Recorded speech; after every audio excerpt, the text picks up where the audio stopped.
Hey, she don't want to put she motherfucking big dog. What's up, everybody? It's your boy SweetP here, back at the Trade Master Podcast. Today I got my special guest P. What's up? What's What's up, up? girl? How y'all doing? Ah, P. We're double P. That's why it's those two P's. that's right. Don't get it twisted with Tito P from music. But anyway, we have a special episode today. We got P. P, if you want to kind of introduce yourself, talk about what you do, and we'll go from there. All right. Well, yeah, I'm P. I'm from Radical Ops, as I say all the time. I'm the manager over there. So if you ever need a TIG rig or a stinger or anything, I got you. But yeah. So speaking of Radical Ops, I do want to thank our sponsors today for sponsoring this Trade Master Podcast. Big shout out to our guys at Radical Ops. If you guys are in the looks for some stingers, TIG rigs, anything for when it comes to welding, your collets, your cups, even your tungsten sharpeners, whatever, come hit up 2859 West Side Drive, Radical Ops store. Obviously, you're gonna see P.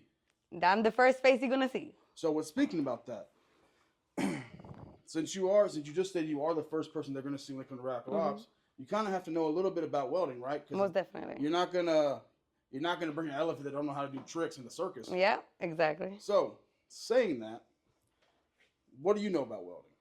Well, nothing. Nah, I'm playing. Nah, actually, I was taught how to weld at DTR Really? in 2022. Really? I learned how to stick weld for the 8 weeks that the course was, and I still even moved to the TIG course. Okay. So I didn't finish the TIG course, but I do more stick than anything. So Okay. I definitely have done that more, and I like it. I like welding. I know a little bit of something, so if anybody has a question on that, I can definitely answer it, you know? So speak on that. How was the course here? I mean, how was the course at DTR? You know what? The people out here, I think just in Pasadena in general, are like a big family.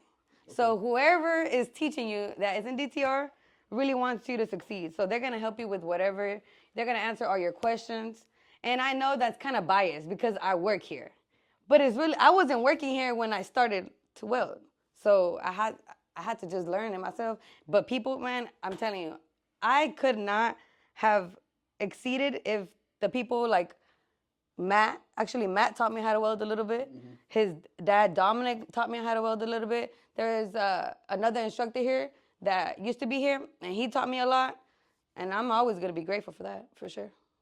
So I guess let's dive a little bit more about Pete. Okay. So you go to welding school, okay? And then did you automatically jump into the workforce as a welder, or what kind of is your background when it comes to work history, when it comes to construction related? Okay. Well, actually, no, I did not just jump into welding. At 21, I moved to North Dakota, and yes, very across the country for real. But I moved to North Dakota, and I really became a forklift operator first in the pipe yard. Okay. And from there, I think maybe a couple months in, they were like, "Do you want to learn how to pipe inspect?" And I'm like, "Yeah, of course. Who doesn't want to learn a new skill? You know what I mean?" So I became a pipe inspector in that pipe yard and was doing that for 4 years in North Dakota straight. I lived out there 4 years. So not to cut you off, but speak on that. So when you get into pipe inspecting, right?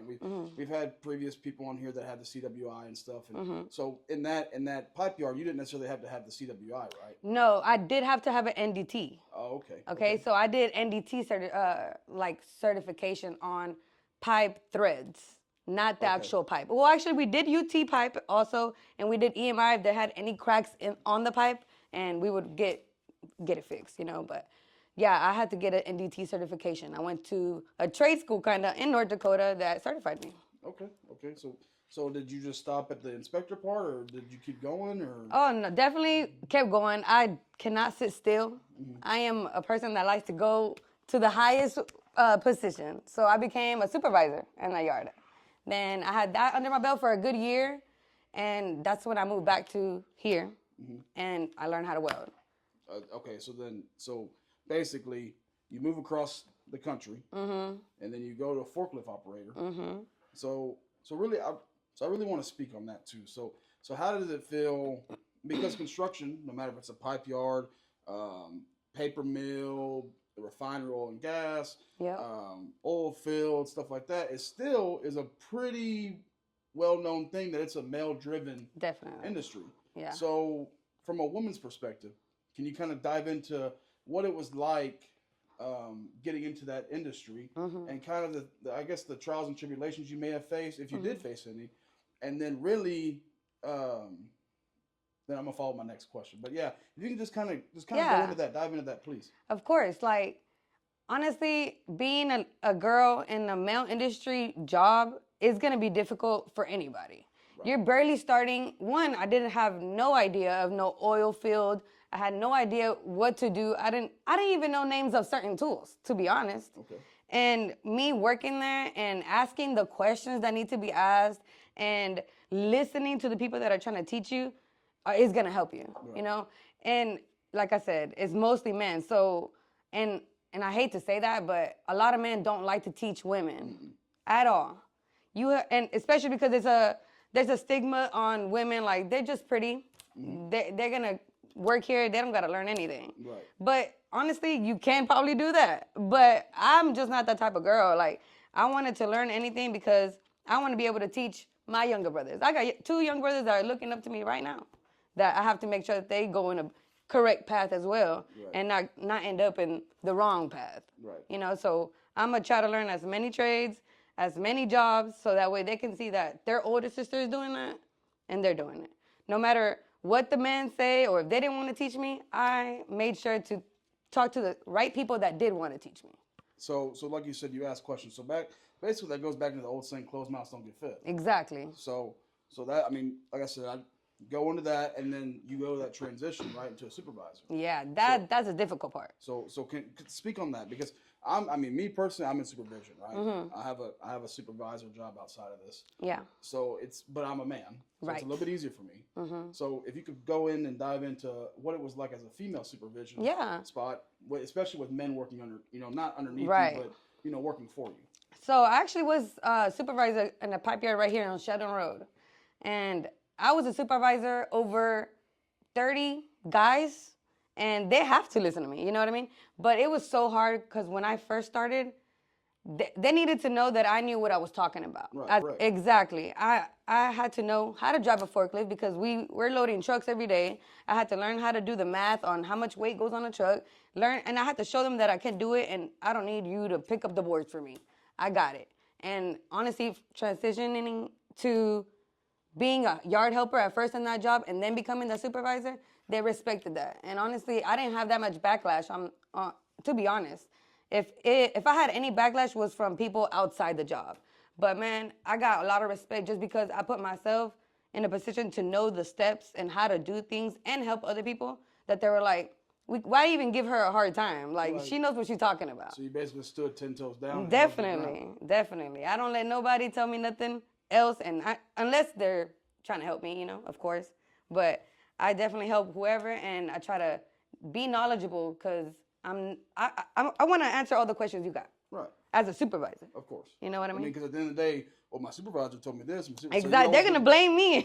They're not gonna blame your friend. They're gonna blame me. So I had to make sure I come correct. So you did you stated you did go to trade school. You went to DTR for welding, and shout out to Ms. Welds. Ms. Welds shout out to Ms. Welds. Is an ambassador for Rackle Ops. She made a video about a few weeks ago about women having a safe place to learn a trade. Yeah. Because like you said, you have people that look up to you. Yep. And I came from a single mother home, so I watched my mom work as hard as she did. Yep. That's kind of what instilled the work ethic in myself. Right. And my grandmother. They both raised me. So I got to see firsthand a woman that would sacrifice herself, her time, just to make sure her kids had a better life.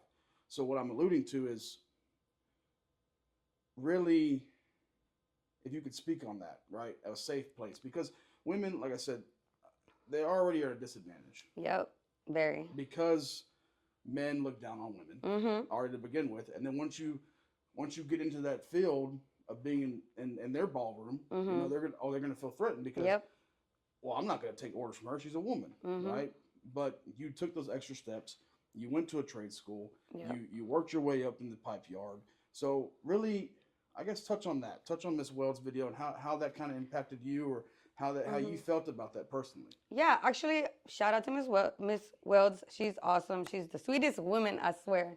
But I understand. I've had a lot of women come to me from different, not just welding, different yards or other women that did work at the pipe yard with me and were helpers or from different inspection lines and stuff like that, come up to me saying that men treat them different, and that's anywhere. That's any trade school. Well, not any, most that I've heard that is really bad right now. So I just really want to say that women need to stand up for themselves a lot and let other people know what's going on. Right. Don't just like take it to the chin. That's not right. That what's going on in the industry. It's not right that they are whatever they're saying that is doing or is happening. It's not right for women to have to deal with it all the time. Right. They need to speak up and basically like really, I don't even know how to like just say it and be okay with confronting it. Like it's normal, but it doesn't need to be normal. And we need to start speaking up for sure. So we need to normalize equality. Yes, equality for sure. Like everybody needs to be the same. Somebody learning how to weld or a guy learning how to weld and a woman learning how to weld, what's the difference? Just the gender. Yeah. That's about it. But they're both learning to do things. Right. They both don't know anything. They're both invest in themselves. Exactly. I just think it needs to be equal, everything. So you guys heard it here first, equality for all genders. Well, I think that's a great podcast episode. So P, before we end it, if you could, like we talked about earlier, just a kind of a mission statement. What kind of words of wisdom do you have to share to any viewers that are listening? Okay, you did tell me that, and I was thinking about it real hard. I'm not gonna lie, but I think don't ever give up. It's not even just for women. I'm talking about men too. Don't ever give up. I had a real life hard time and throughout like the past 7 years, but I kept going and I basically beat every odd that was against me with my brothers looking up to me. I take care of my mom. So it's been a lot. But if you just keep going and keep grinding, keep learning, you're going to be good. That's what I get. Just keep going. You heard it here first, guys. Make the sacrifice to invest in yourself. Don't quit. Keep going. Guys, this is the end of our podcast episode number 3. Please like, share, subscribe to our channel, Masters of the Trade. Also, our Instagram, our Facebook, and our TikTok. Trade Masters, baby. Thank y'all for joining. And Radical Ops. Come by, SweetP from Radical Ops. All right.